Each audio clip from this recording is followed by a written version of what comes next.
ಹೊಸ ವರ್ಷಾಚರಣೆಗೆ count down ಶುರುವಾಗಿದೆ.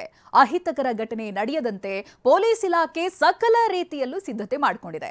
ಬೆಂಗಳೂರಿನಲ್ಲಿ ಸುಮಾರು 10 ಲಕ್ಷ ಜನರು ಸಂಭ್ರಮಾಚರಣೆಯಲ್ಲಿ ಭಾಗವಹಿಸುವಂತ ನಿರೀಕ್ಷೆ ಇದೆ. ಕಾವೇರಿ ನದಿ ತೀರ, ಚಿಕ್ಕಮಗಳೂರಿನ ಪ್ರವಾಸಿ ತಾಣಗಳಿಗೆ ಪ್ರವಾಸಿಗರ ಪ್ರವೇಶ ನಿರ್ಬಂಧಿಸಲಾಗಿದೆ.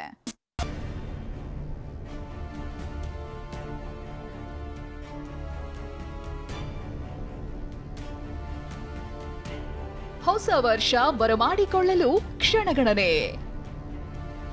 ಬೆಂಗಳೂರಿನಲ್ಲಿ 10 ಲಕ್ಷ ಜನ ಸೇರುವ ಸಾಧ್ಯತೆ.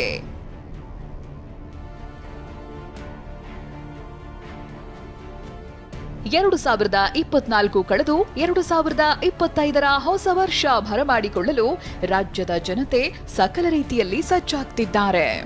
ಅದರಲ್ಲೂ ಸಿಲಿಕಾನ್ ಸಿಟಿ ಬೆಂಗಳೂರಿನಲ್ಲಂತೂ ವರ್ಣರಂಜಿತವಾಗಿ ನ್ಯೂ ಇಯರ್ ಸೆಲೆಬ್ರೇಟ್ ಮಾಡುವುದಕ್ಕೆ ಜನ ಸಿದ್ಧ ಮಾಡಿಕೊಳ್ಳುತ್ತಿದ್ದಾರೆ.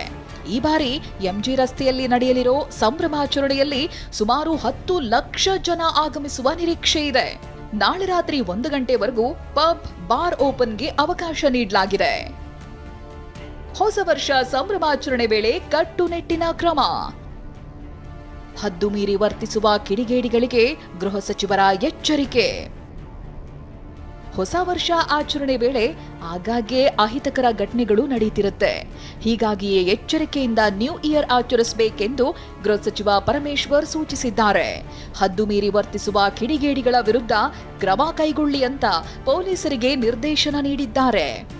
ವಿಶೇಷವಾಗಿ ಬೆಂಗಳೂರಿನಲ್ಲಿ ಸುಮಾರು 7-8 ಲಕ್ಷ ಜನ ಅವತ್ತು ಸೇರುವಂಥದ್ದು ಹಿಂದೆ ಎಲ್ಲ ನಾವು ಗಮನಿಸಿದ್ದೇವೆ. ಅದಕ್ಕಾಗಿ ಎಲ್ಲ ರೀತಿಯ ಕ್ರಮಗಳನ್ನು ಕೂಡ ಸಾವಿರಾರು ಜನ ಪೊಲೀಸ್ ಸಿಬ್ಬಂದಿಯನ್ನು ನೇಮಕ ಮಾಡಿ ಹಿರಿಯ ಅಧಿಕಾರಿಗಳನ್ನು ಕೂಡ ಜವಾಬ್ದಾರಿಯನ್ನು ಹಾಕಿ ಎಲ್ಲ ತಯಾರಿಯನ್ನು ಪೊಲೀಸ್ನವರು ಮಾಡಿಕೊಂಡಿದ್ದಾರೆ.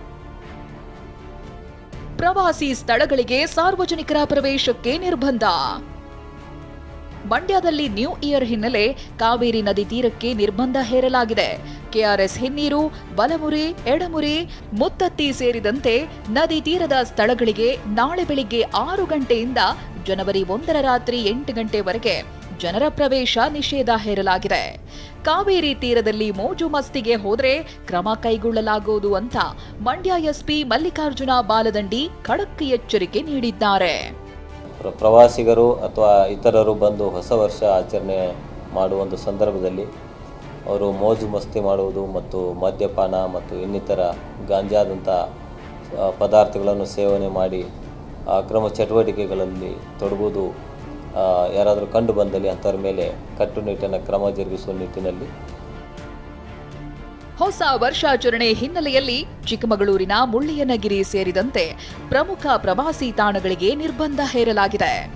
ನಾಳೆ ಸಂಜೆ 6 ಗಂಟೆಯಿಂದ ಜನವರಿ 1ರ ಬೆಳಿಗ್ಗೆ 6ರವರೆಗೆ ನಿರ್ಬಂಧ ಹೇರಿ ಎಸ್ಪಿ ಸೂಚನೆ ನೀಡಿದ್ದಾರೆ. ರೇವ್ ಪಾರ್ಟಿ, ಡ್ರಗ್ಸ್ ಪಾರ್ಟಿ ಮಾಡಬಾರದು, ರಾತ್ರಿ ವೇಳೆ ಸೌಂಡ್ ಸಿಸ್ಟಮ್ ಹಾಕೋವಂತಿಲ್ಲ, ಕುಡಿದು ವಾಹನ ಚಾಲನೆ ಮಾಡಿದ್ರೆ ಕೇಸ್ ದಾಖಲಿಸಲಾಗುವುದು ಅಂತ ಎಚ್ಚರಿಕೆ ನೀಡಲಾಗಿದೆ. ಮತ್ತೆ ಯಾರ್ಯಾರು ಸ್ಟೇ ಹೋಲ್ಡರ್ಸ್ ಇದ್ದಾರೆ, ರೆಸಾರ್ಟ್ಸ್, ಹೋಮ್ ಸ್ಟೇ, ನಾವು ಹೇಳ್ತೀವಿ hotels, lodges, wine shops, CL5 ತಗೊಂಡಿರ್ತಕ್ಕಂಥವ್ರು, ಕ್ಲಬ್ಸ್ಗಳು, ಇದೆಲ್ಲರೂ ಸಹಿತ ಕಾನೂನುಬದ್ಧವಾಗಿ ಎಲ್ಲ ಪರ್ಮಿಷನ್ ತೆಗೆದುಕೊಂಡೇ ಅವರು ಆಚರಣೆಗೆ ಅವಕಾಶ ಕೊಡಬೇಕು. ಇಲ್ಲ ಅಂದರೆ ನಾವು ಕಾನೂನು ಕ್ರಮವನ್ನು ತೆಗೆದುಕೊಳ್ಬೇಕಾಗುತ್ತೆ.